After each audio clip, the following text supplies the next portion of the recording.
General nerdery. So I had to walk here because my truck has been out of commission. And just, from work to your house is, I don't know, what, a mile or two? Like, it's not. It's, according to Google Maps, it's exactly 2 miles. Okay. So, like, it's not terrible, but it's, a decent walk. And a couple of things. One, it made perfect sense to me now that because I used to walk fucking everywhere. Be like, oh, yeah, walk across 10. That's just like 5 miles, whatever. Not a big town, first of all. But, like, I'll be done in like an hour and a half, whatever. And then like doing this now, being like, oh, so this is why I've been putting on weight the moment, like, I get a car, suddenly my belly started growing and my butt started getting flatter. And I'm like, I get it now. And it's not like I'm going to be able to just be like, oh, I'll walk more often because I fucking live 30 miles outside of town. Like, that's just no longer an option. But the thing was, on the way here, when you're walking and it's like just awkward enough speed pacing that it's like you're fucking following someone for like 15 blocks. The guy, one, had a leather jacket with a big cross on the back with the word affliction underneath. Yeah. And then a cane that he clearly did not need, which I understand with various, ongoing injuries. Sometimes people carry a cane even though they don't always need it. But as someone who was a tryhard for several years of my life, I can tell when someone is just like, oh, like, I recognize think you look cool. And then a really shitty knife that he was clearly trying to hide holding. Okay. And I was like, I've been listening to a lot of like cult stuff, true crime. I'm like, I'm going to get fucking stabbed. And then literally he turns around at one point and he flips the knife around. So it is pointing at me, not like directly like shaking it at me, but definitely like I saw how he was holding it before, like kind of up his sleeve too. It's in my direction. He's like, where's the post office? Fucking like that way, whatever. You're like almost on top of it. But as he's walking off, he's like, oh yeah, thanks, man. Like, cool. This guy is, nothing about him strikes me as stable, but like also he's done me no wrong. Whatever. I'm still being makes judgmental. for an interesting walk. And I'm also having thought of like, I don't think they're gonna like you at the post office, my guy. Like, with your shitty throwing knife that you're... Welcome to General Nerdery, your podcast about liking things. We're going to cover basically nothing to do with what I was just talking about, but no, it was there. Thankfully. Yeah, right? Like, I don't even know where to start on that. It wasn't bad. I was safe. I would understand like anyone feeling kind of unsafe from it. Also, I can't figure out why affliction on top of the cross. Like, maybe he was using Jesus to not be on drugs. No, so affliction things are a thing, but like that's usually with like the wannabe MMA crowd. It could have been, I don't know. Everything about this guy said he might have been there on January 6th. Anyway. I'm sorry. What have we been ingesting? Now that I think about it, like not just res dogs. Not just res dogs. Like I fired up Vampire Survivors again for the first time in a little bit. That was fun. They've added a couple new modes, so I've been fucking around with those a little bit in between like cleaning and stuff. Finally read Executioners that you lent me. Oh yeah. This is Executioners, just as a side note. It's a Marvel book. X-Men line. Really enjoyed that. Kind of love that like X-23 was just like already captured and like hanging out just like, oh, you're just gonna like let me kill things? Cool. If you've not read this book, you fucking absolutely have to. It is, I can't think of the creative team, but they're all fucking good.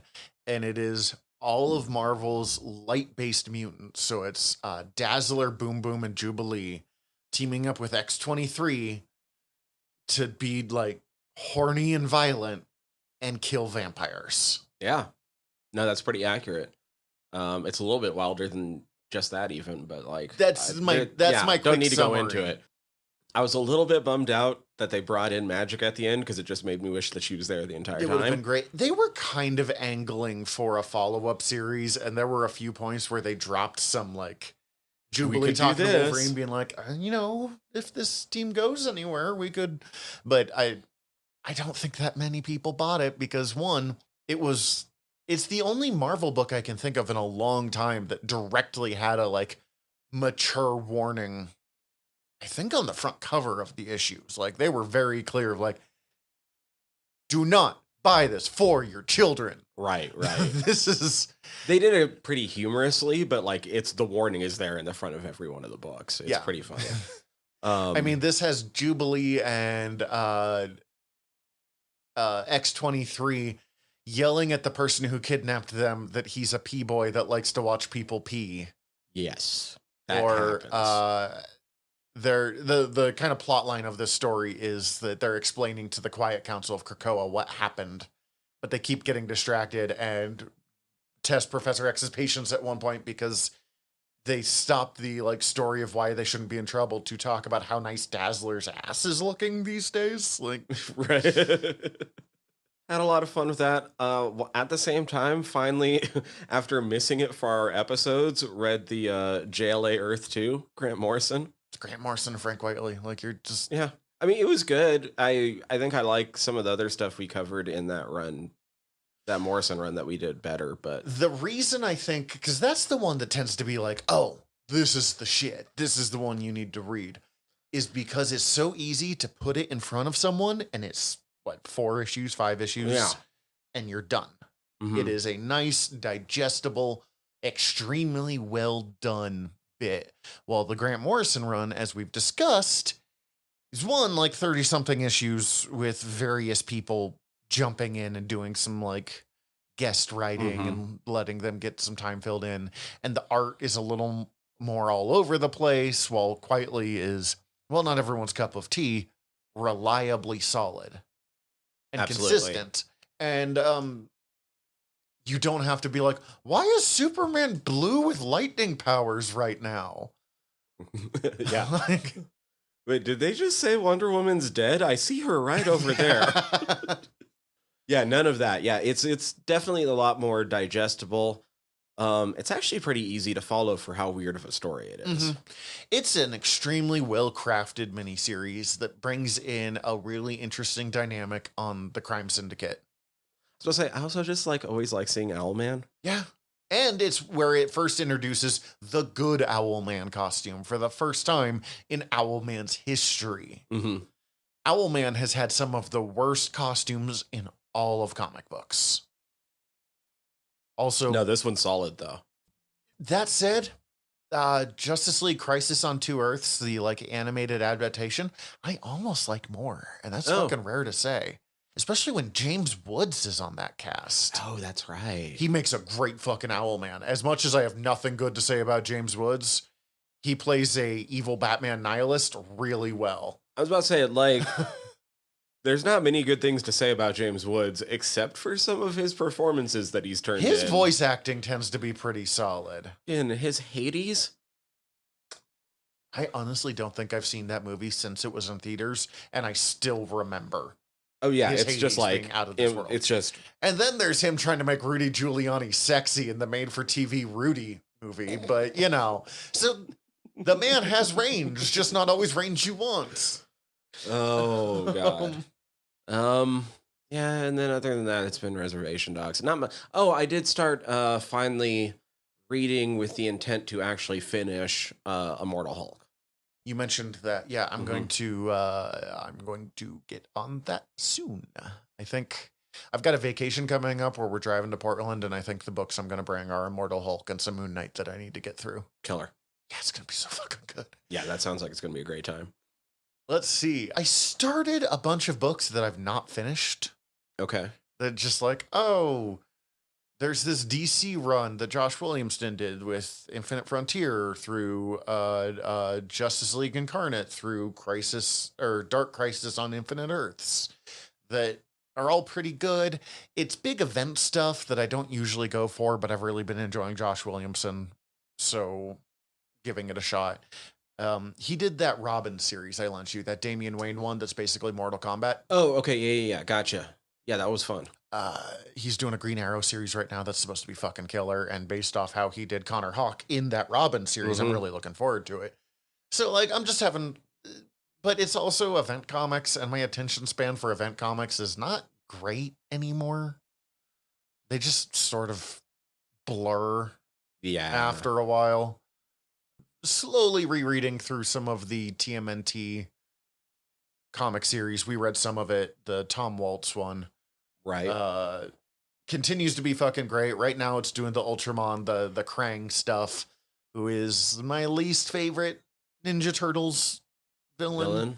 I infinitely prefer the Foot Clan to any of the like Dimension X Same. weirdness. So I know the Technodrome is fucking cool. Technodrome is cool. However, Foot Clan is so much cooler. Like, and it ninjas versus ninjas. Yeah. So I'll get to it, but I'm kind of just spacing about. We also got a new kitten. We've had it for 1 week as of like 2 days ago. So a lot of my attention is this little bastard that's suddenly living in my house. His name is Animal, after the Muppet. Yeah. He's clawed the shit out of me in the last day or two. We think about 10 weeks old, too. He was abandoned by our store. Oh, okay. And we took him in, and he's great. I love him. But he woke me up like 5 times last night, biting my toes, and then woke me up this morning by biting my nose. This is the 3rd time he's gone after my nose, too. So, sounds annoyed like right now. Our other poor cat is handling it way better than I expected. But as much as I'm a little annoyed, like, I'm not getting much done because I'll get home and just play with the kitten. I have now watched all of the Doctor Who specials. Oh, okay. It's fucking good. Neil Patrick Harris and David Tennant playing together is a team up that I did not know I needed. And then watching me like, oh, these guys are fucking perfect together. I'm going to watch them soon. Yeah, we're going to do an episode on them soon. We get a little bit of Ncuti Gatwa, the new Doctor. More than we usually do for a regeneration episode, but we get some there. He's fucking great. I've not seen the Barbie movie, and I purposely haven't watched the show Sex Education that he's in because I wanted to come in relatively fresh with him as the Doctor. Yeah. Damn, I'm looking forward. Like, as we've said, I really enjoyed the entire Jodie run. I think it's really slept on in ways that it didn't deserve to be. I've not been this excited for a new Doctor in quite a while. Hell yeah. That's cool. Yeah. Yeah, I'll be getting to that soon enough. Like you said, we're going to do it. Possibly in 2 weeks. We're not sure yet. In which case, I'll have to get to it soon. Oh, yeah. Well, and Ncuti's first episode drops Christmas Day, which sweet. At time of recording is like 6 days from now. So soon. It's so close. None of us are ready for Christmas. No, not at all. No, I did. I bought my first couple Christmas presents for most of my Christmas gifts are done. I just have to do the post office stuff, and I could not tell you why I hate the post office as much as I do, but I fucking despise every post office. One of them I gotta get my butt in gear and read before I give it to my little sister. What is it? I got her the first volume of Lumberjanes. Oh, hell yeah. Dude, Lumberjanes fucking so good. She hasn't really picked up on any of my reading suggestions in the past, but I keep trying. Oh, yeah. And so this year I went with a spread of Lumberjanes and Monstrous. That's a fucking, like, saga between those two books, my dude. Lumberjanes is one of the best all-ages books released in the last, like, 21 years. 23, whatever. I don't know why I said 21 there. In the last couple of decades. It is a fucking wonderful adventure story of a summer camp. And Monstrous is a really weird and dark... Yeah, I've read that first volume before.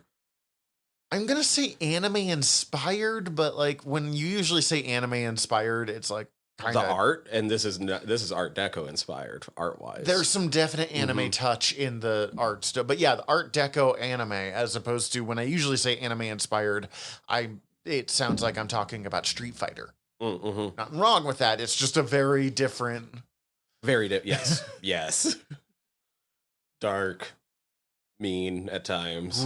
So sad good. at times, so but really good. Really good. So we'll see if any of those click. If not, like whatever. Like when her birthday rolls around, I'll get something else that I know she'll like. I experiment on Christmas And then you like go with things the old reliable. Yeah, that's all reliable on old. birthdays. All right. I think That's a really short first half, but that's fine. I'm so ready. I'm so used to us going like 3 times as long in this first half. It's one, we have Steven here like 4 times out of 5 anymore. And 2, it's just, it's been a weird couple of weeks. Not like bad, but we just haven't really dived into much. Yeah, we've been doing shit. It's busy. Animal bit me a bunch. Like, it happens. Cool. We'll take a small break and come back with some Reservation Dogs season 2. Yeah. I am so easily influenced by like the TV that I'm watching. You know, we're just talking about Shoresy before this, and like, I am not a sporty guy by any stretch of the imagination outside of like Bellagarth. But the moment we start watching Shoresy, I'm like, fuck yeah, I'm gonna fucking like make a fucking impression next season, set the fucking tone. And you know, anything Ted Lasso. Ted Lasso. I'm fucking halfway there all the time anyways, because my deep-seated need to see the best in as many people as I can. I gotta be so careful with Res Dogs, though. I want to say Skoden so many times. I'm like, Zach, you're so white. Do not be like any of the white guys, with the possible exception of White Steve, who is apparently like delightful. White Steve is so good. I love White Steve. No, so because you just mentioned Shoresy, go back to the Shoresy season 1 soundtrack and realize that Snotty Nose Res Kids had a song on there called Skoden. Which one are Snotty? Are they in here? No, or they're not in here. Okay. They're just a famous native rap duo. I knew Skoden because Tana says it all the fucking time in Letterkenny. Yeah. That song's awesome. I have it on my fucking workout list. Yeah, Letterkenny season 1 soundtrack fucking rips. Oh my god. Yeah. Or not Letterkenny, Shoresy. Sorry. I mean both. Yeah, actually. Any show Jared Kiso's a part of has a pretty killer soundtrack, seems like. But that's not this show. No. Res Dog season 2. Oh, I want to start really quick because when I was editing, I realized I made a mistake and accidentally combined 2 of my notes when I was saying it out loud. Lane Factor, who plays Cheese, is from an Oklahoma reservation, but he's not Muskogee. He's Seminole Creek. Okay. Or Seminole Cree. Not Creek. Yeah. Sorry, 2 different tribes. Different. Correction of my correction. Okay, cool. Thank you for doing that. So this season feels like a very in-between season, which is not a bad thing. It's exactly what was needed. I think this season is fucking brilliant.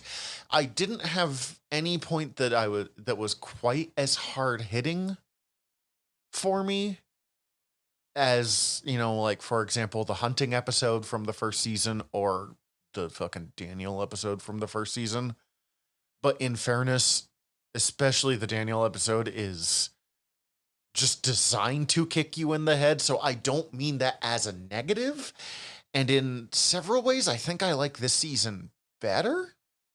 Like this season does feel like kind of a step up across the board, which like makes sense. It's the second season of a show, they're also not making it during the first round of COVID, which happened during the first show. I didn't even think of that. That's a great point. It's not so much like, a lot of shows have to spend the first season figuring out who they are. This show knew who it was from the very first episode, but there is always a difference with the actors of just, not that they've gotten better, they just are more comfortable with who their character is now because they've had more time to explore that space. We'll get there. This is probably the season I watch most often. Like, this is kind of my feel-good season. Yes. This season doesn't punch you in the throat nearly as much as the first season does. Although I will say I usually leave off the first 2 episodes when I'm doing a rewatch. If I'm doing a rewatch for feeling good, because those just get really tense. Yeah. Especially when you start thinking about like MMIW stuff. Yeah, okay, that's a fair point. That was the first 2 episodes of this season. My first time through watching it was the tensest I have felt in this that I feel in this television show. I had to leave the room in the first episode now that you say it, although for unrelated reasons. The white woman's food is the worst thing I've ever heard in my life, but we'll get there in a second.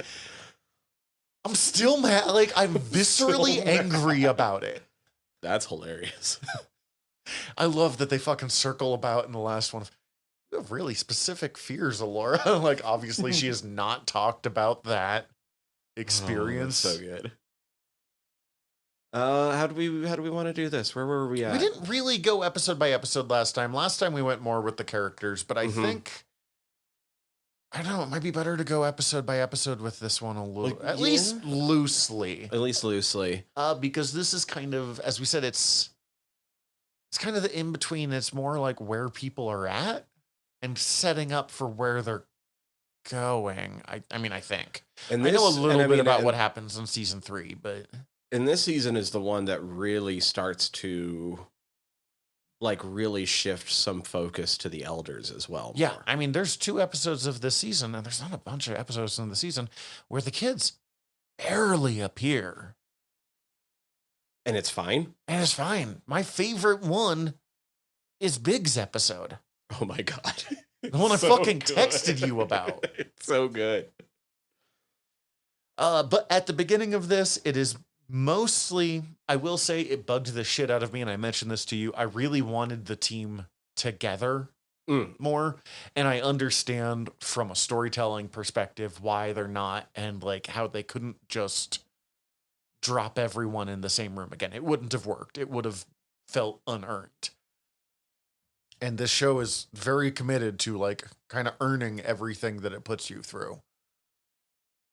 But it still bummed me out in the same way that it clearly was bumming Willie Jack out. So, yeah, the first episode's The Curse. I mean, the first 2 are basically a 2-parter, right? The Curse and Run. And they're all broke up. Yeah. Which they kind of are for most of the season, but we'll get to that more, I guess. But, like, this is where they're really broke up because, like, in the last season, fucking Alora split with Jackie. So, like, they're literally, like, not even in town. This one. But then the fact, all the fucking bad medicine around town, though, that's been happening and shit. I fucking love that. Okay, so do we want to start with, we're just going to do these 2 together because he said they're kind of 2-parters. I guess let's start with Willie Jack and Cheese. And like, let's start in town and then we'll talk about Alora and Jackie. Right. So Willie Jack's blaming herself because she thinks it's her fault that the group is falling apart because she helped put a curse on Jackie. And so, which I had forgotten about, to be honest with you, but yeah, when she slipped the white guy the hair at the bar, and you know, like Uncle Brownie warned him, like it'll come back on you. Yeah, this whole thing is mostly, let's check in on like where the town is at after everything that went down. Brownie now thinks he's a medicine man. Okay, have colonizer boobs on your wall. Oh fuck! And the whole thing with Brownie and I can't remember the spirit guy's name. Oh, William Knifeman. William Knifeman. Knifeman being like, "You are not a holy man. You're not." Like, but I see you. But I clearly am. I stopped the tornado. Like anyone can do that. But basically, this is where the group kind of splits into 3. Because Bear's kind of on his own. Bear's definitely on his own journey. I mean, he straight up is following with them for a while and then leaves. Like, gets them to pull over the truck and walks off. And then Bear's kind of going through his own little saga as he's having to get to stuff. It'll come up more in, I think, episode 3. Yeah, where the roofing episode. Which does punch me in the heart. When I say this series didn't punch me in the heart as much, I didn't actually have to deal with suicide directly. It still took plenty of scenes to like make you be like, oh, okay. Cheese doesn't really split from any of them because Cheese is just Cheese. Cheese is man thing? Explain your logic. He's just kind of their carrying jellyfish floating on their Floating. floating on their fields of emotion. Well, he's also so much It younger. was very awkward for me.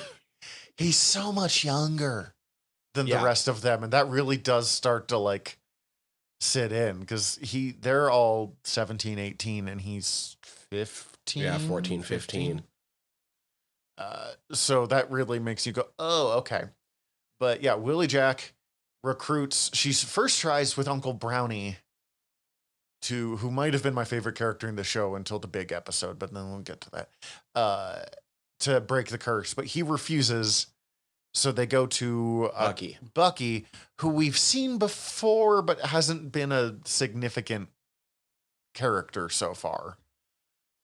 I know I kind of mentioned it last season, but I want to reiterate again how big of a deal it is in this episode to have Gary Farmer and Wes Studi acting together. Remind me why.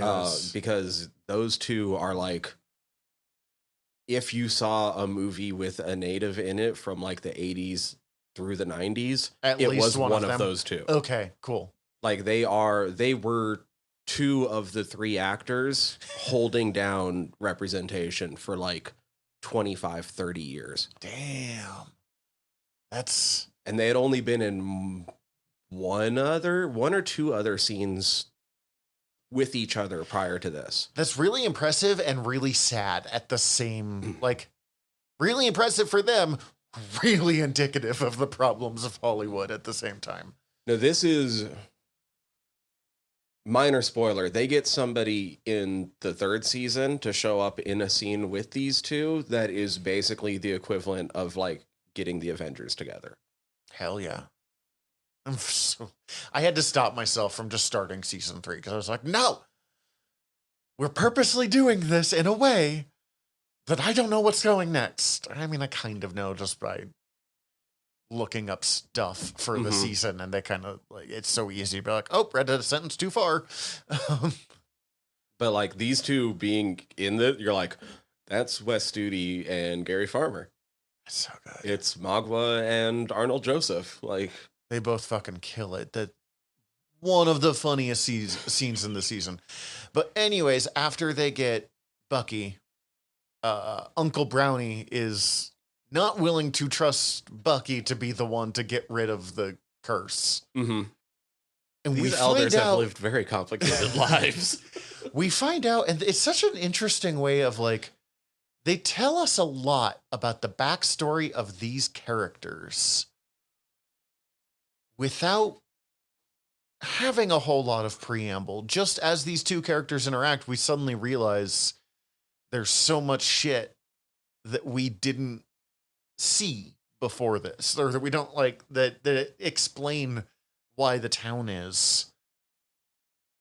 And we end up with the absolutely phenomenal scene of these two who are in some ways probably some of the more educated people in town when it comes to dealing with medicine. Mm-hmm.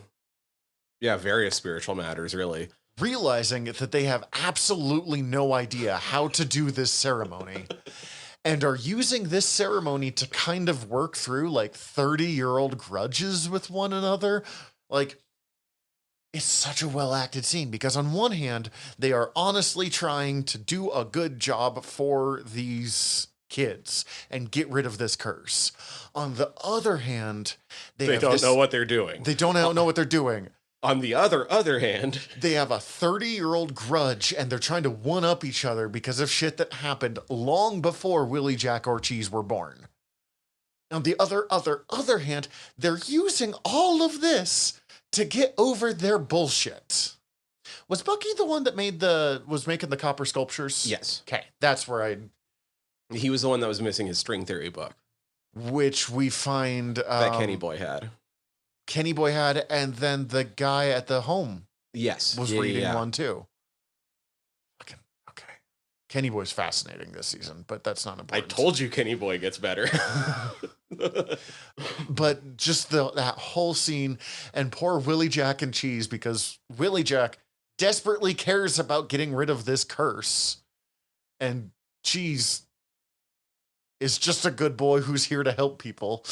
Yep. Are just trying to like nod along and take this really stupid ceremony seriously. Not stupid because of the ceremony, stupid because of the two boobs doing this ceremony.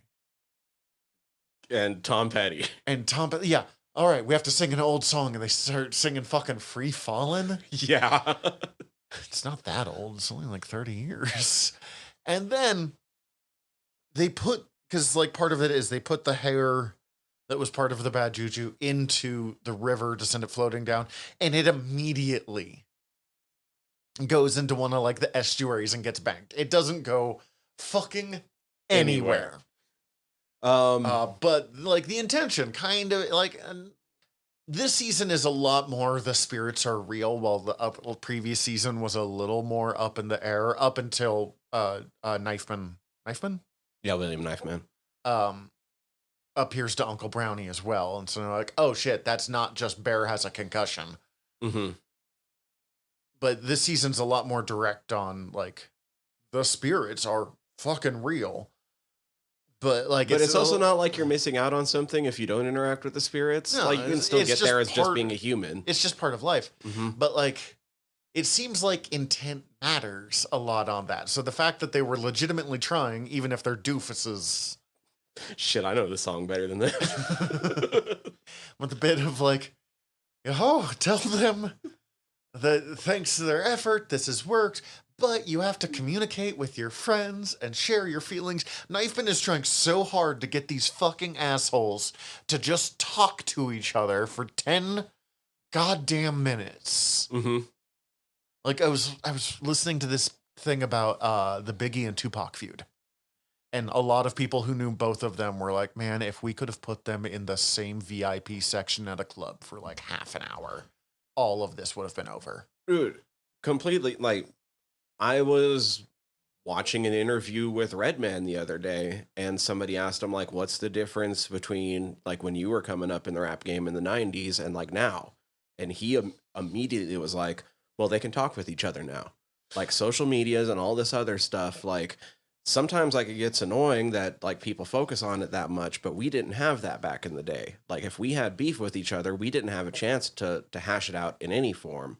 And you didn't hear about most of the worst beefs because it wasn't about putting out a diss track. It was you showed up at their live show.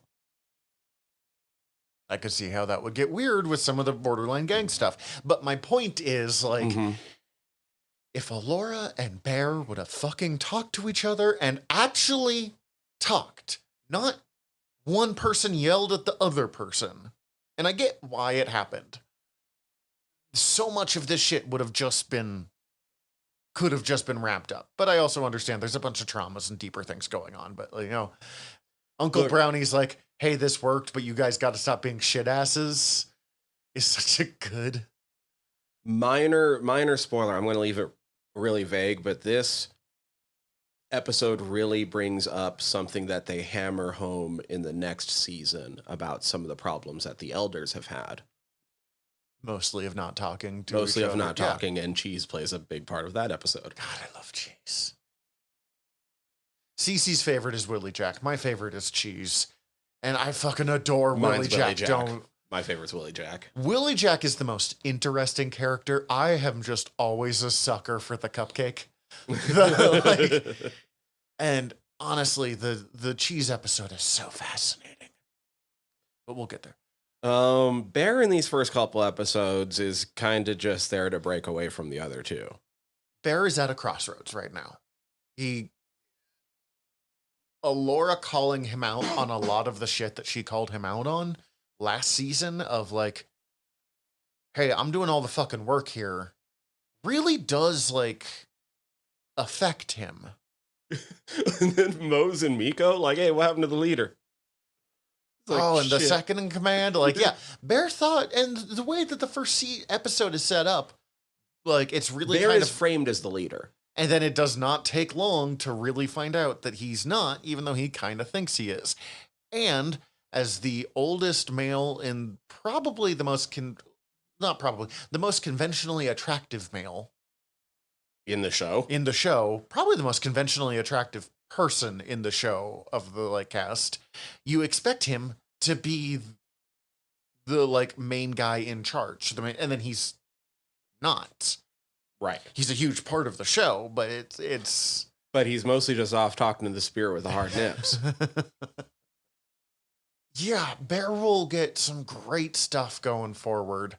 In a lot of cases, people are like, you need to get a fucking job. And he does get a job, and he does get some growth out of it. He gets a great scene. But I do like that the job doesn't just fix everything. Right.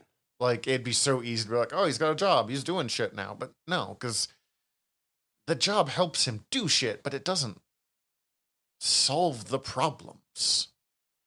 But before we get to Bear, let's jump over to Laura and Jackie, unless you have anything else on Cheesin'.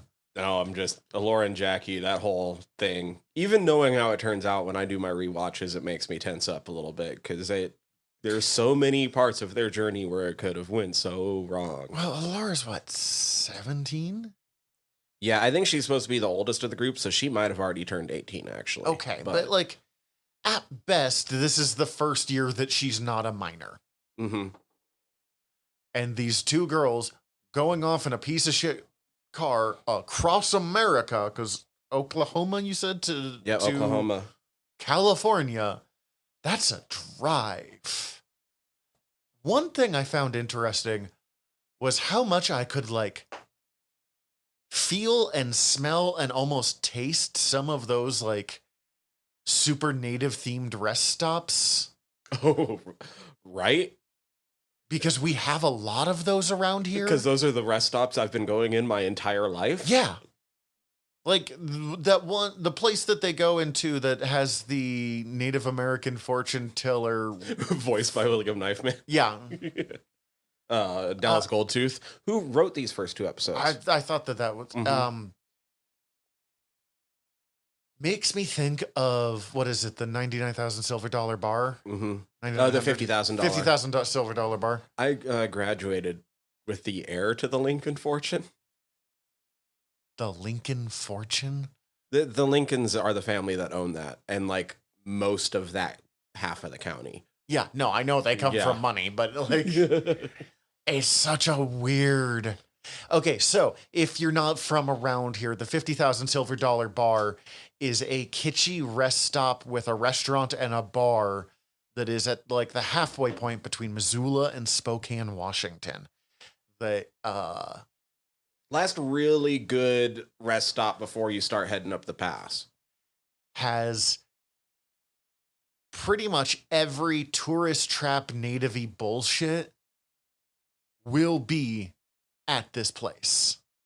I haven't bought anything from there since I was a kid. I still love stopping by there. Oh, yeah. And there have been plenty of videos of people like Welcome to Night Vale did a Patreon thing because they were touring and they stopped there, and definitely people being like, what the fuck is this place? If you want a dream catcher made by a white man, that's definitely the place to go for it. Or a plastic tomahawk. Yes. Both. Marbles. Marbles and beads as far as the eye can see. So that hit really strongly.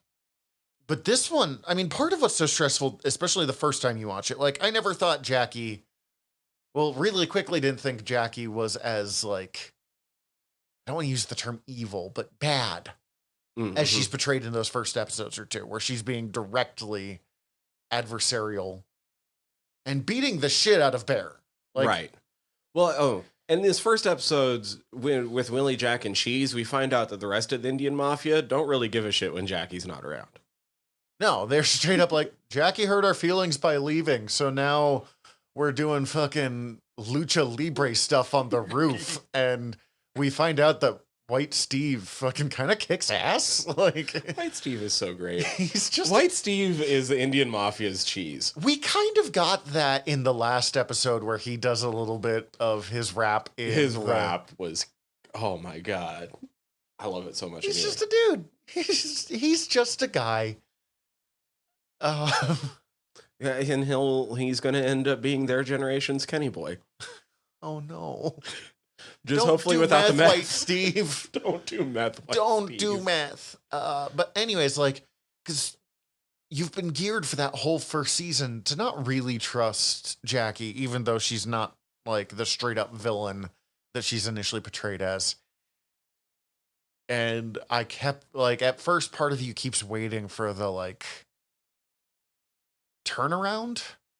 And Jackie's kind of ready through a lot of this to just ditch at the drop of a hat almost. Mm-hmm. But she does stuff like she buys that butterfly knife, and then when they get in the car, because their car breaks down, they start hitchhiking. I'm about 95% positive that that song that is playing when the car breaks down is by Travis Thompson, who plays Tino in Stay Gold Cheesy Boy. That's the uncle? No, that's the kid with the kids. Oh, the one that peed over everything. Yeah. Oh, God. Okay.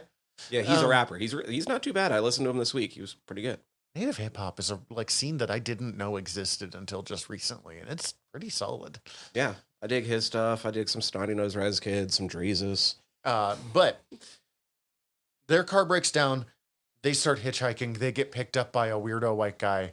And in the first sign that Jackie might not fuck over Alora at the drop of a hat, she passes the knife to Alora to like protect herself. Now, this is part of the long line of every white person in this show, except for White Steve, is the fucking worst.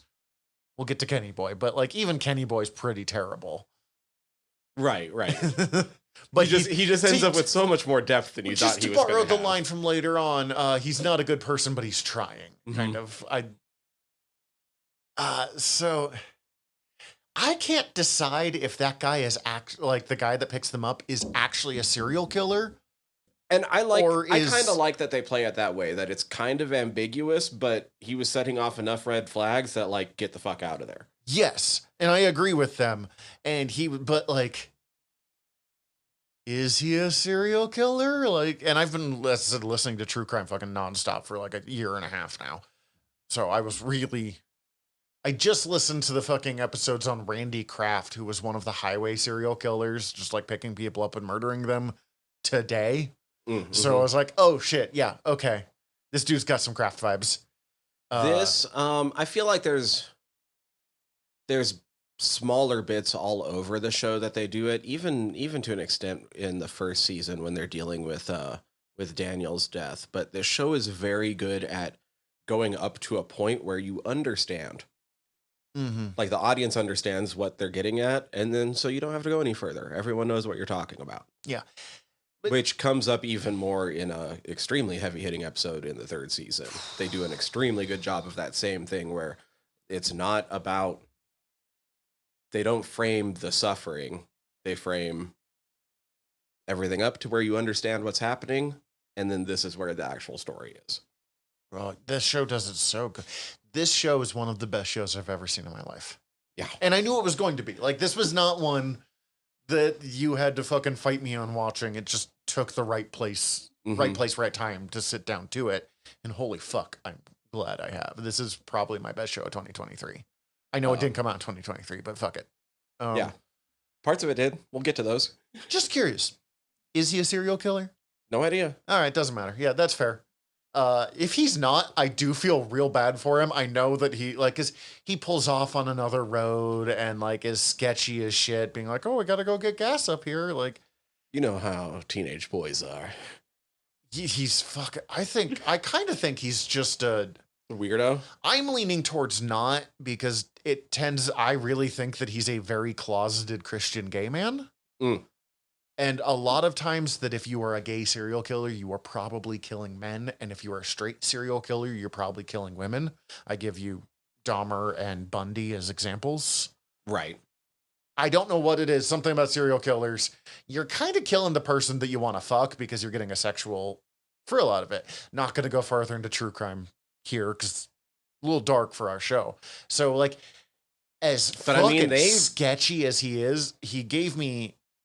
The way he said certain things gave me some like super repressed, thanks to his religion, gay man vibes. And that's the thing, like, this episode is important because especially amongst the Native American indigenous community here in the United States, like, if you look at the numbers, women are being preyed upon. Oh, it's a fucking epidemic. It's terrible.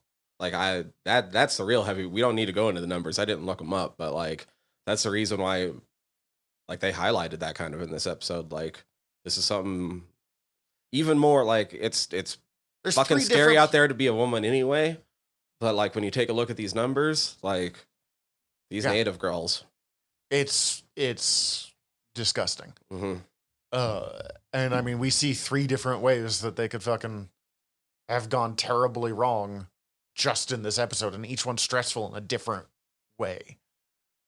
because then there's the rednecks. Well, yeah. Okay. First of all, they end Yeah. up kicking the shit out of and stabbing the guy. And then he drives off. They run out of the car, but all of their shit is in that car still. And then they try to steal a car from a redneck's like junkyard. And we do get an interesting bit of Alora has now stolen 2 cars. Mm-hmm. Because Alora helped steal the chip truck, and she just stole her grandma's car. And I'm like, you've stolen cars before. And she's like, this is different. Like, it's interesting where I guess her boundaries are, or where she's like realizing where she exists now. In between the stealing of the cars, there is that little bit where they're eating at the restaurant, and they do the most subtle bit of Jackie exposition with We part find of what out her that deal is. Jackie's brother died probably through suicide. Yeah, they technically never 100% say that. Like, they bring it up again. During the Wikipedia says decolonization. that he did, but I don't remember them ever actually saying, just that he's gone. Right. Well, so the subtle way that they do it, and because neither of them are really comfortable with talking about it too much, is like, Jackie's like, did you lose him recently? Was it pretty Mhm. recent? And Laura's like, yeah, it was about a year ago. And she starts to say something, and then she's just like, oh yeah, he was the coolest. And Jackie's like, oh yeah, I lost my brother too. He was also the coolest. Like, yeah, it's very... Ooh, that scene was fucking heart-wrenching. I'm really glad you remembered to bring it up. They tried to steal the thing. The fucking rednecks start chasing them in a truck, shooting guns. That scene is legitimately terrifying. Yeah. And like, don't steal someone's car, but also don't chase after 2 teenage girls shooting guns, and clearly, like, they would not have had a problem running those 2 over. No. Then they're gonna try to rip off this old white lady. And after it's they not get even away. clear immediately if they're going to rip them off. They just end up doing They end that. up falling asleep, and she finds them. And Yeah. The old white lady, who is not the most uncomfortable of the 3, but somehow the most uncomfortable of the 3. She's going through a divorce. She's fucking desperate. The bit where she's like, take me with you. I'm joking. I'd pay for gas. I'm not joking. And you're like, you're like 50. And I mean, nothing wrong with being 50, but you don't go fucking running off with 2 teenage girls. Like, so I will tell you that they, as far as I remember, with as many times as I've watched the rest of this series, they never address the fact of like what the fuck happened with her truck. yeah, I was wondering about that. So, first of all, I have to talk about this because they make fun of white people food, and it made me viscerally angry, but not at like white people food being made fun of, but like the fact that I know people who would eat like this, I'm sure. I also went through a ranch dressing obsession period. I don't like it anymore. I can't really do ranch. Your loss. And now I actually like gag a little bit. First of all, this woman putting out the like, this is my world famous taco spaghetti casserole. Oof. And then she pours fucking ranch dressing all over everything. Nope. Nope. Ugh. Peace. Ever since whatever his name is left, just carbs all the time. Carbs. Jackie goes to steal the truck and leave, but then decides last second to take Alora with her. And this is really where I stopped thinking of Jackie as an antagonist in any way, shape, or form, and explains why Alora definitely doesn't think of her. Because, like, if Jackie had just bounced, Alora would have been fucked right here. And but instead they bounce with the truck. And then the lady just goes, those sluts. And, like, goes back to bed or something. Like, doesn't even, like... Look, that lady is in a place in her life where she honestly loaded. might not mind. Yeah, one might not mind because she can have that whole, like, weird romance thing going on of, like, not romance, like, relationship, but just the romantic notion that she helped these... yeah, and then... that she was part of their story. Also, she's got that huge fucking house, and I don't think that was the only vehicle. So, like, it's probably not a big deal, and all she has to do is, like, call the police and be like, my truck was stolen during the night. Don't even have to say anything else. Like, she'll probably get her money back, or, like, some kind of insurance payout. Because she's white, she can get away with that. And rich. Rich is a very important part of that specific sentence. We meet Jackie's mom. Right. Which is mostly important. The one line that really sticks out is her being like, give that place a chance, you need it. And really kind of driving home, especially when you know that Jackie lost her brother, who she was really close to. Jackie needs family and community in a way that I don't think her mother is capable of giving her. And I don't know any of the details behind that or why, but like, I don't know. It's just, the whole thing is, that one line humanized Jackie even further for me. And then they go back and pick up Alora's car. I was 100% sure it was just abandoned. Right. But cool. And then we swap over to Bear. Right, because then that basically goes in episode 3. How far did they make it? Because they didn't make it to California. No, I have no idea how far they made it. But for some reason, I thought Jackie was from California in season 1, but clearly she's not. She's just from... I think she's just from the city. I think she might be from like Tulsa or something. Okay, that's the thing I was wondering about. Tulsa would make sense. We get to Bear. Bear is starting his job as a roofer. I fucking love it. Alongside Cheese's uncle, Charlie. Yeah. Played by Nathan Apodaca, who... So... He keeps referencing his social media in all of the episodes when he comes up. It's because he got TikTok famous. Like, he's in this show because he blew up because the internet was in a weird mood one day, and he had a video go viral. Is he the cranberry juice guy? Oh my god. Yeah, he's Dogface. My buddy fucking knows him. Not well, but like... Yeah. Yeah, he's the cranberry... That's why when Daniel's dad is going to go to the store... He says, get me some cranberry juice. And why he's talking about his 20 TikTok followers. And he's doing the little dance, because that's what he does most of the time in his videos and shit. Oh my god.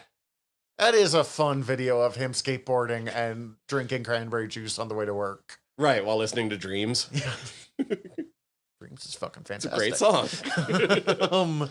Anyways, I love... There is something so relatable about Bear starting, and he's trying to age his tool belt.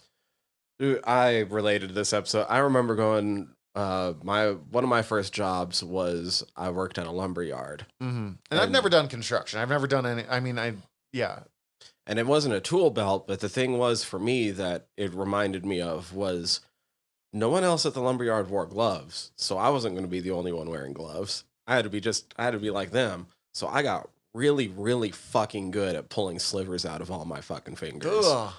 It was like every day at lunch, like while I'm eating, pulling out like 20 and then getting home and pulling out more. Nope, don't like that. I mean, I'm very much a just wear your fucking gloves kind of guy. So nobody else did. I get it, especially as a teenager. 100%. They're such that he's trying to look like an adult, but he's making himself look more like a kid in the process. Go get the board stretcher. But I don't like, and I also don't blame him for being super embarrassed by his mom. Oh, yeah. Yeah. Being protective of him, but also like his mom should be protective of him. It's such it's a fun balance of being a parent of an older teenager. Shit, I was almost his daddy. God, I say this in no way judging. His mom's Rita, yes? Yeah, Rita. Okay. Is there anyone who almost wasn't his daddy in Rita's case? Every dude in town has the hots for Rita. Yeah, she's great. Everybody wants Rita.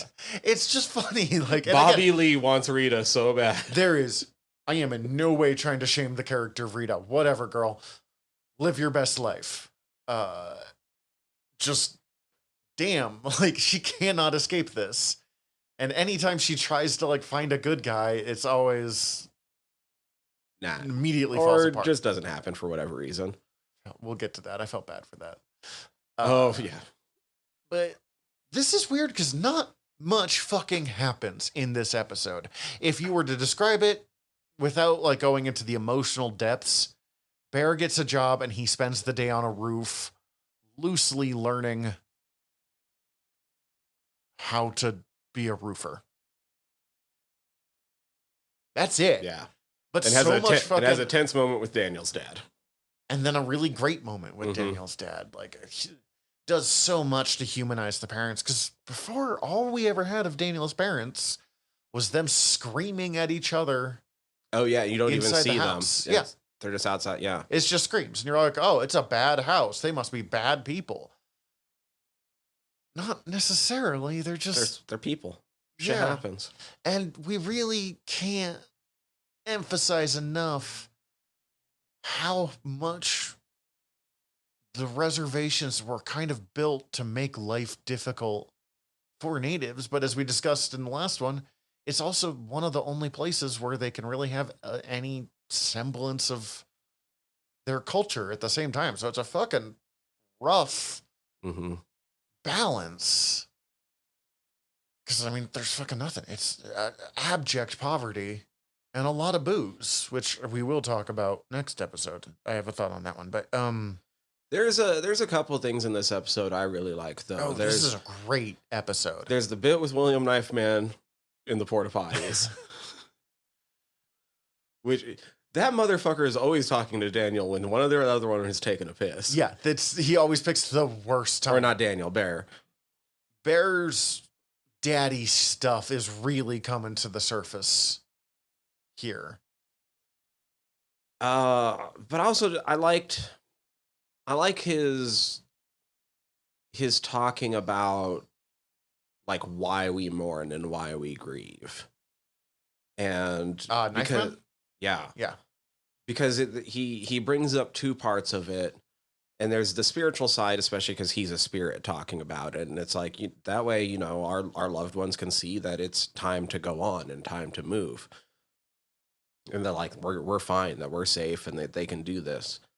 But before that, he brings up the fact that like part of the process is like you have to build yourself anew again, and he tells Bear, he's like, shit, get over it. You haven't gone through it yet. Like, you've been sad about Daniel, but that's just being sad isn't mourning. And you haven't done any of what you need to do yet. Well, and he's not just mourning Daniel. He's kind of mourning his father. Because after the last time his dad fucked him, he's kind of forced to admit that as his mom said, he's never going to get his dad on his terms.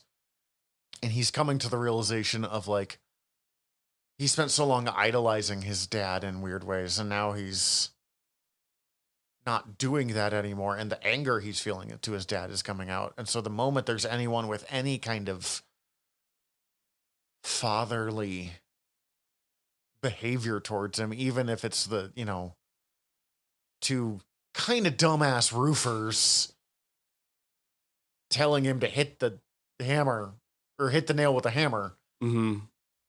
it sends him into a spiral. And he gets his cheap shot at Daniel's dad.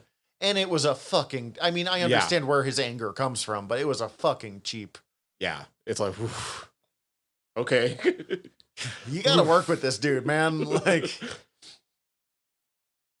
and we get kind of interesting because we get a couple different quote unquote approaches to fatherhood. And it's not really, none of them are doing it as an approach to fatherhood. They're doing it as like, approach to manhood. Yeah. And the two dipshits are going, you got to let them you got to let people make their mistakes. And Daniel's dad is kind of 100% the opposite direction. And I don't really agree with either. I think this is one of those bits where, especially looking back on it, where this is one of those ones where the community aspect of this show comes into play, because I think that they both have things that are right about 100%. But like, because you're right, you do have to let people make mistakes, but damn, like some of these mistakes had repercussions. Right. And it doesn't mean that you should go into something being okay with making a mistake. Mm-hmm. Like, you should be trying. And I think that's kind of like Daniel's dad's side is like you can't half-ass this. Like, it's got to be perfect because shit can screw up. And like, they don't teach him. He's right. They don't teach him anything. They just let him fuck up and then go on their, like, that's not helpful. Daniel's dad is the only one that actually teaches him anything of if it's already sliding, don't try and grab it. Right. Which on one hand is just good roofer advice, but also definitely has some, like, I think deeper message of like, there does, both of Daniel's parents will have kind of this message of like, if someone's crashing and burning, there's only so much you can do. Sometimes you just got to let people go, which I'm sure is a survival technique for both of them. But damn, that. But then you get the Gladstone. But then you get the light in the sky for Daniel and Bear, or Daniel's dad and Bear. And Daniel's dad, and the ability to talk, and his dad, like, you get to see how Daniel's death affected the parents and really changed them kind of for good and bad. Obviously, because their kid died, that's never going to be good. But like, his dad quit drinking. His dad is kind of keeping shit down in a way that you really got the sense that he was not before. And it just does such a good job of like changing what all his parents are, because his parents aren't the faceless screams, the personless screams coming out of the house. These are people who are just doing their best, and that doesn't mean they're not putting harm out on others. I don't know, I just really loved that moment. Then end the episode, find out Laura's back. And Daniel yells some stuff, Bear yells some stuff at her, and he probably should have stopped yelling a little earlier because it's very obvious that some shit's going on. But all of it was shit that Laura needed to hear and Daniel needed to get out. Mm-hmm. They just can't actually be at a place where they're going to communicate at the same time. And then this one is the funeral episode. Yeah, or I guess not even the funeral episode, the dying episode. Mm-hmm. One of my favorite episodes of the series. This episode is fantastic. And I don't even know how to talk about it because it's mostly just people being just there, the community for coming together. And I do have some thoughts on it because the way the community thinks they're behaving versus how they actually are. But like, man, okay, so like, I'm probably never having kids. I'm, let's say 95% cool with that. I have whatever feelings, because, you know, our society is so based on like, have kids. The idea of having my community come together around me and spending time together, but not just sad as I'm dying, appeals to me so strongly. I mean, this episode, This is the episode that made me cry. this one,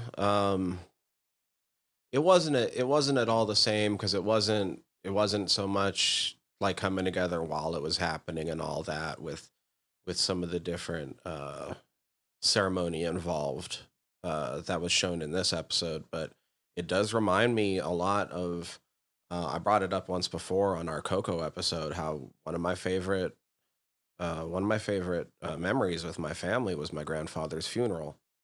And yeah, we were sad, and like it sucked that he wasn't here with us anymore, but it was my family coming together, with the entire point of the families being together right now. And there's not just sad that's going to come of that. Like, we had a fantastic time, like sitting around having food and eating and joking and retelling stories and making music. And this entire episode just sort of reminds me of that. I And love Big bringing a squash and being like, what do we do with this? I don't know, cook it. Shit. It's organic. God damn it, Big.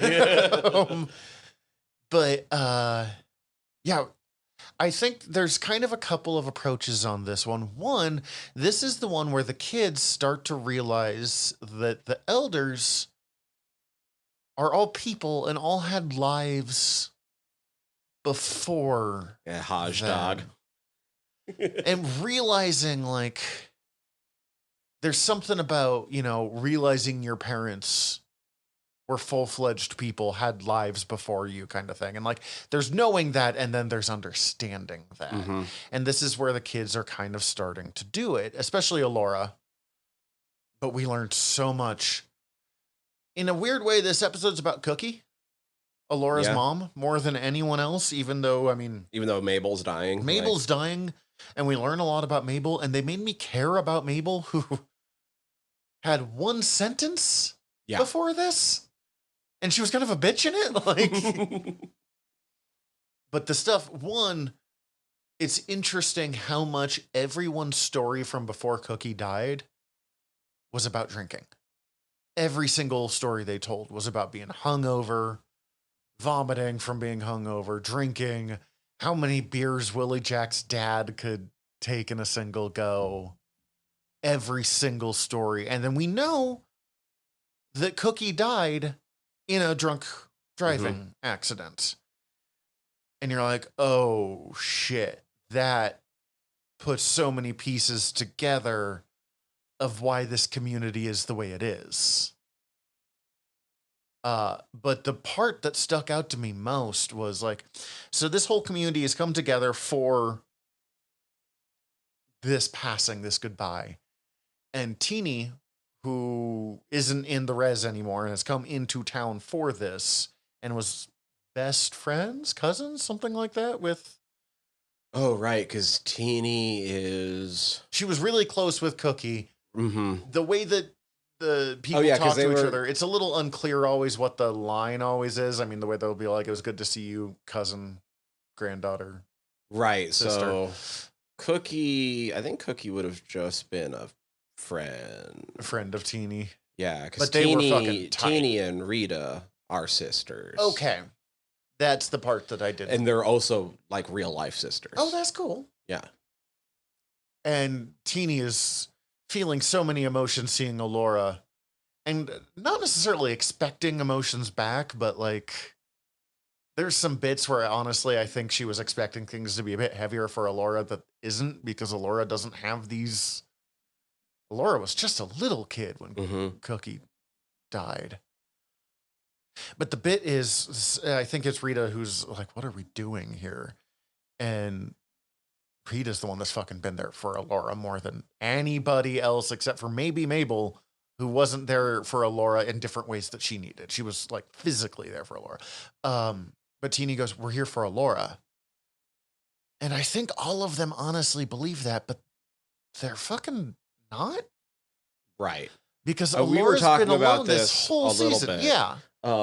Which makes me realize we forgot to bring up something. And that's that Big and Rob and Cleo knew the entire fucking time. Oh my god. Okay, this thing of Laura, and then we're going to talk about that.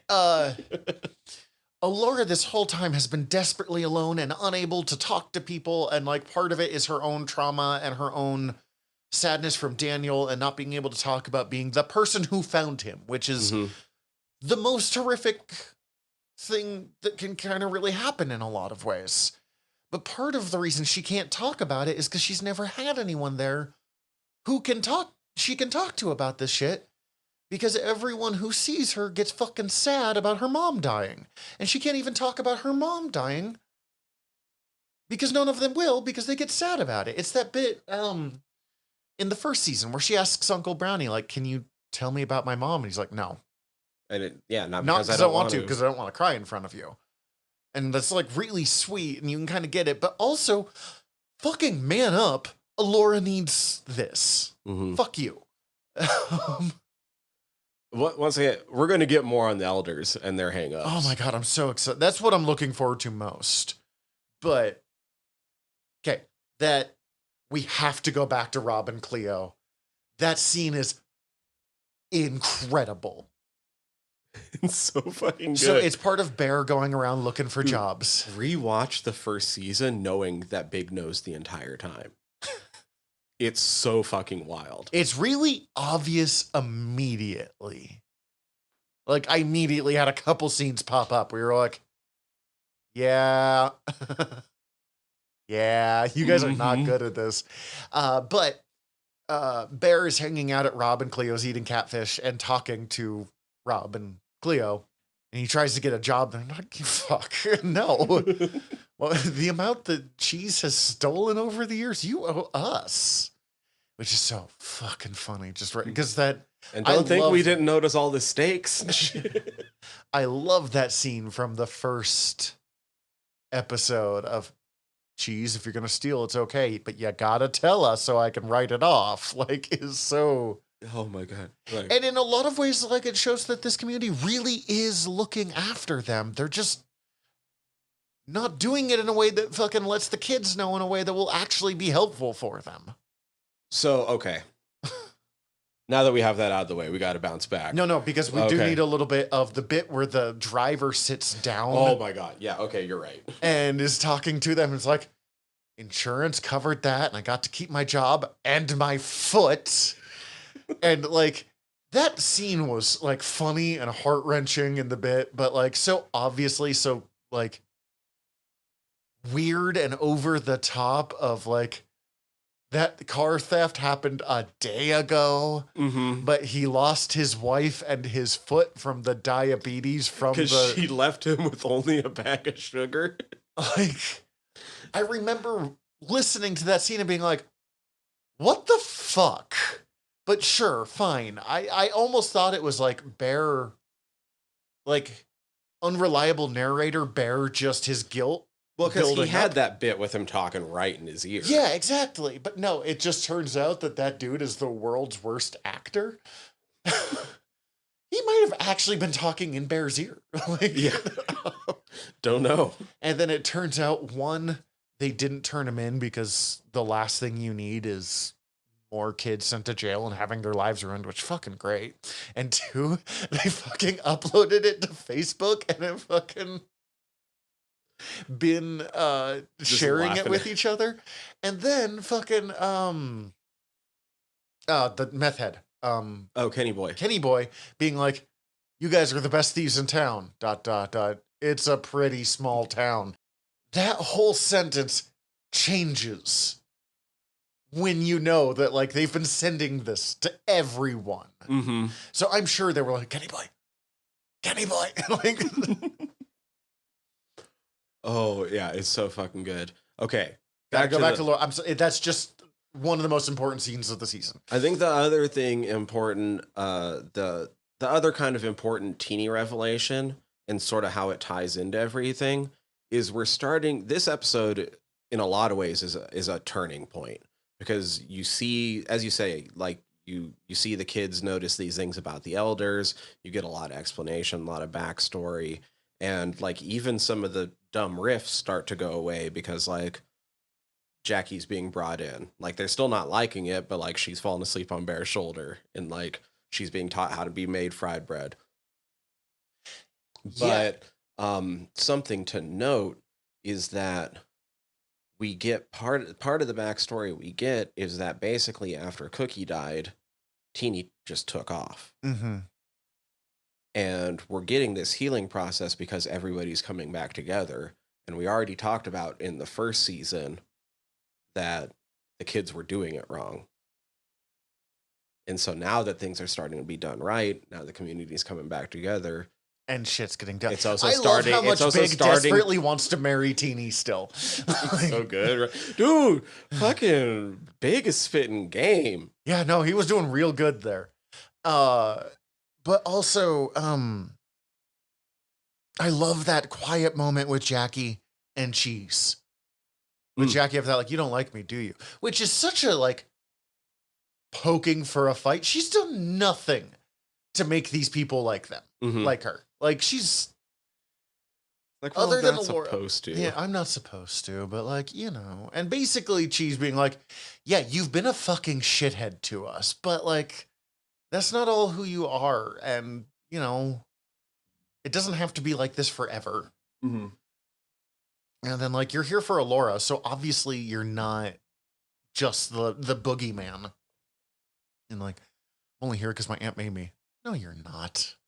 And that's what I do love about Cheese, because he's a soft boy, but he's not a stupid soft boy. He's very intelligent.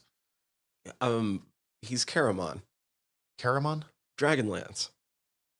Oh, yeah, okay. Raceland's big brother. Big brother. Oh, God. Yeah. I just loved that bit. And then I love the bit at the end where we see Mabel's spirit, because it doesn't, it helps give such a rounded view of Mabel, because she gives credit to Alora. You did good today. You did good here. Mm-hmm. And I mean, I didn't think of it at the time, but you're right. This is really, she's not necessarily just talking about her funeral, her dying stuff, but like Alora's helping bring the community together to heal traumas that all of them have needed to heal forever. But also they don't just make Mabel this like, oh, it turns out she was this amazing person. She's still a crotchety old bag. Like, right. Don't sell my blue china or whatever it was, or I'll haunt your ass. Like, fuck off, lady. It's so good. Last bit. Yeah. Bear, and I didn't immediately get this, but she asked Bear to take the food out back. Oh, uh-huh. And I still don't know necessarily why Bear was doing that, but I am guessing there's that was some a kind spirit of plate. That's what I thought. Like, I don't know the ceremony, the whatever, but I understood kind of what was happening, especially because fucking Knifeman immediately comes and grabs it. And then the talking to Knifeman is trying so hard this whole season to get these fucking shit asses to just talk to each other. Just for fucking 10 minutes. Oh, yeah. Because he's like, why are you here? I'm here for Laura. Did you tell her that? Well, I'm here. Oh, I forgot the ancient native proverb of like, well, I'm here, so that's good enough, or whatever the fucking line is. Oh my God. Yeah. And then Alora is now, this is her house. She's, I guess, kind of the eldest of the family. She's basically the matriarch of that part of the family. Pretty much. Even though she's kind of the only one. I mean, I guess Uncle at least Brownie's as far as like in town goes. Yeah. Because yeah. But all of these kids, like, Bear's got a fucking job now. She has a house that she lives in alone. Like, they're all becoming adults and really. Well, the next episode, the aunties have a line that says the same way. Something like, is it, to paraphrase it, like at one point when they're hanging out, isn't there something like, don't you all feel like we just grew up and nobody let us know, like it just happened overnight one time? Mm-hmm. This is a really good episode. Don't get me wrong. It might be my least favorite episode of the season. And I know you love this episode, Dude, so I'm not... As soon as we started talking about that, I realized I have nothing to say as for why. For some reason, this episode just fucking... I'm enamored with it. It's a great episode. It's this wonderful examination of the aunties of these middle-aged women just going to a conference that's kind of a big fuck party, because the fuck else are you supposed to do? That's what conferences are. Yeah.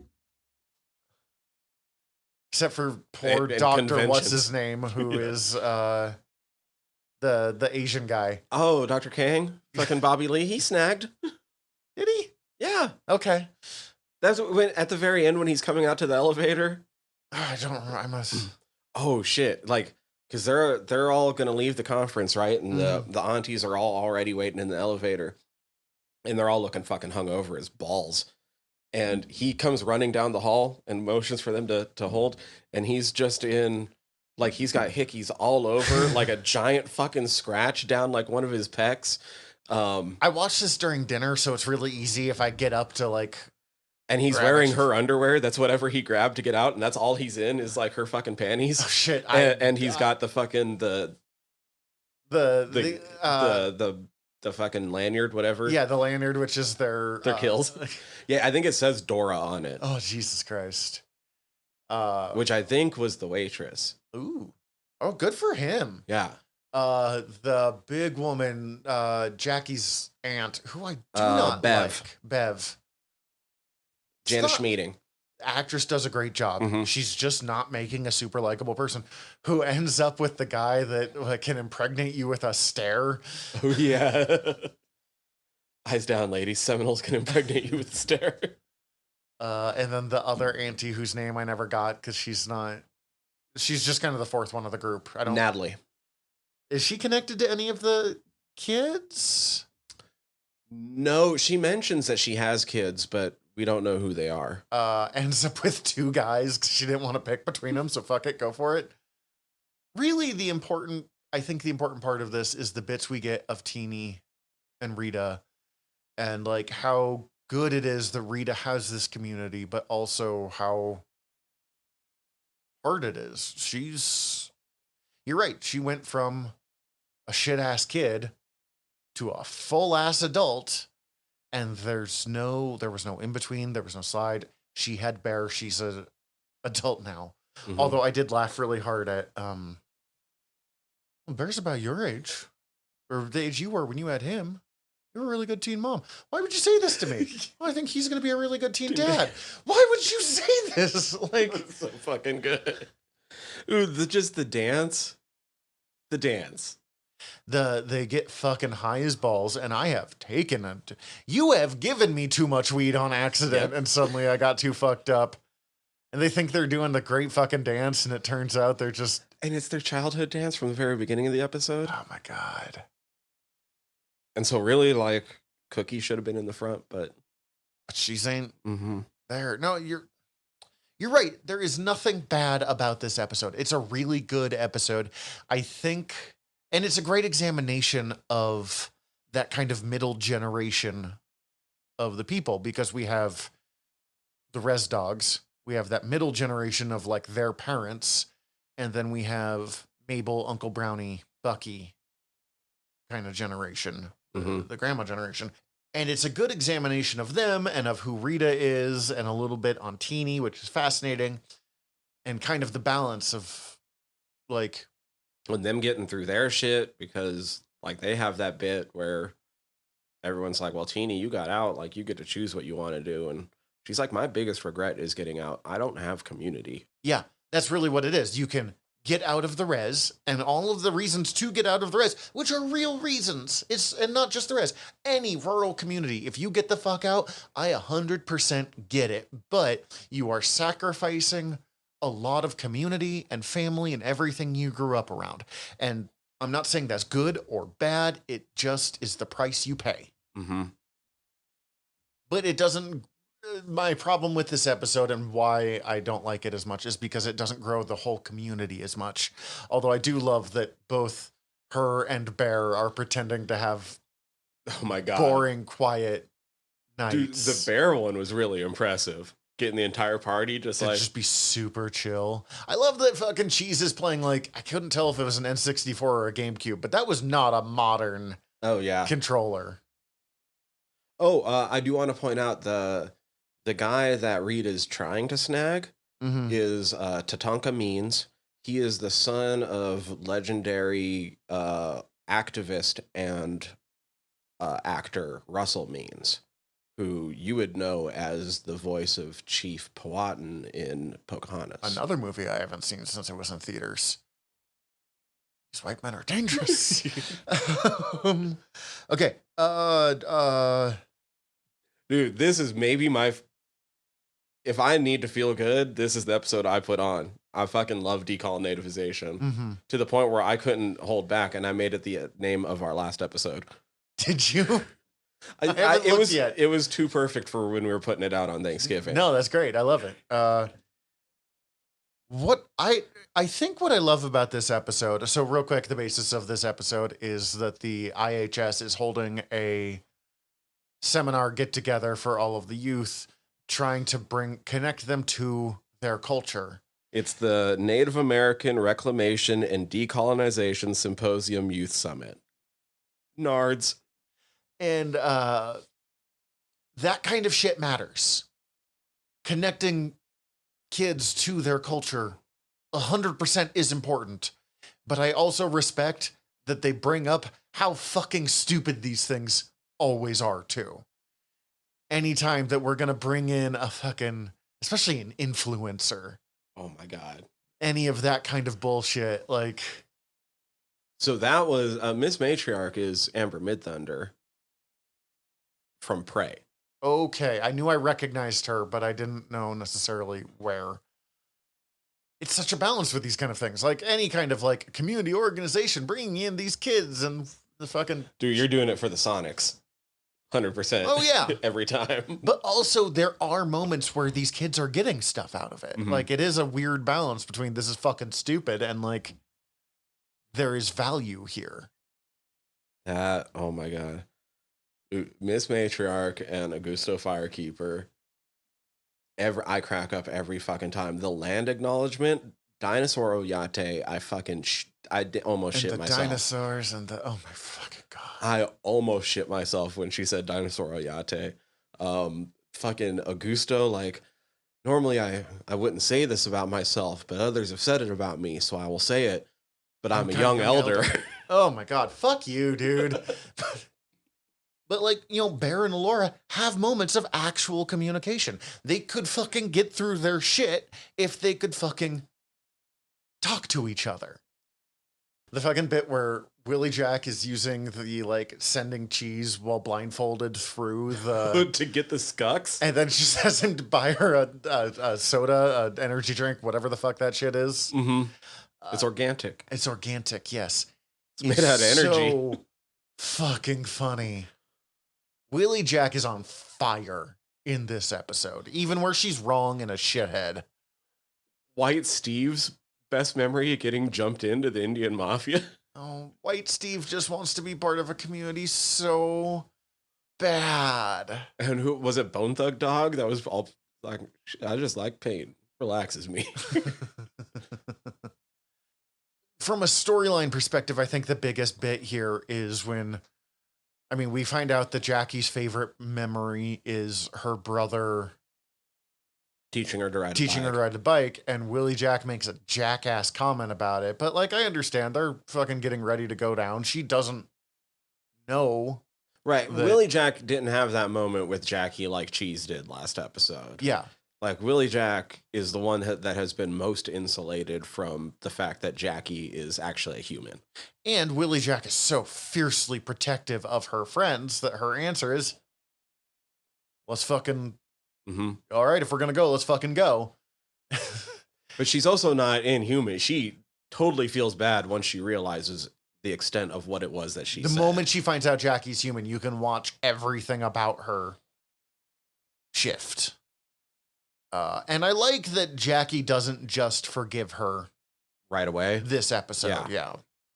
Yeah, for she's still like, yeah, no, you better watch your back. Fuck you too then.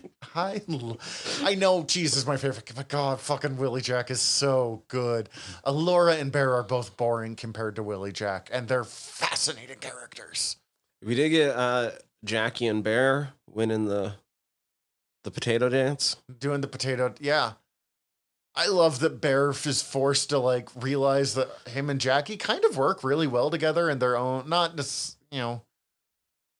Oh my God. In this episode, White Steve has my favorite line of the entire fucking series. What's that?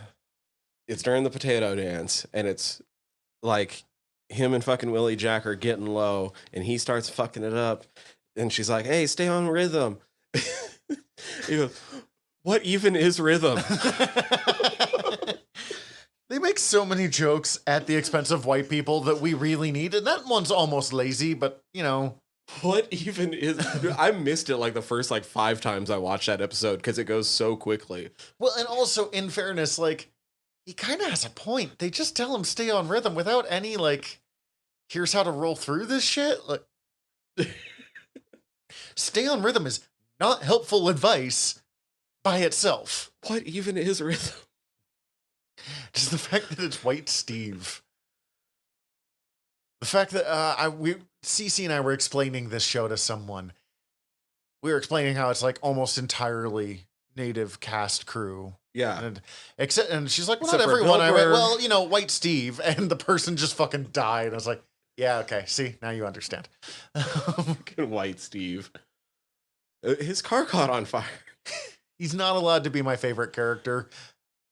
I will not pick White Steve as my favorite character in this show, but cheese exists. Well, I mean, just there's so many good ones, and fucking nothing whiter than picking the one white background guy to be your favorite character. But every scene with him is gold. It's so good. He's one of the best background characters. Mm-hmm. We're gonna do something interesting. Yeah, I ran out of time here, which is funny because this is the shortest episode we've done in a long fucking time. But again, I don't have a car, so my schedule's not quite what it is. We're gonna do a 2-parter here. So not 100% sure how that one works. We will get together as soon as kind of our schedule allows for the two of us and finish up the rest of this season. Yeah. But for now, in the meantime, we're your generals of nerdery. I'm Zach. I'm Tyler. Dismissed. Hi, everybody. General Tyler here. If you like the show, please hit subscribe however you're listening to us right now. Also, if you could rate and review us however you're listening to us right now, or preferably over at Apple Podcasts, we would super appreciate it, as the whole world is around on algorithms, and we want to be all up in them, getting our voice out to more places. Also, I mean, tell your friends. We always appreciate that. If you want to get in contact with us, ask us questions, give us comments, email us generalnerderypod@gmail.com. You can also contact us through our website, www.generalnerdcast.com. While you're there, check out all of our back catalog, or click the links up at the top, as we are part of the Earworm Podcast Network. Go check out all of our sister shows. We're involved with most of them, so if you already like listening to us talk, it might be in your best interest. And if you want to check out everything from the network, head over to earworm.com, EARVVYRM.com. We'd super appreciate it. Love you all. Have a good one.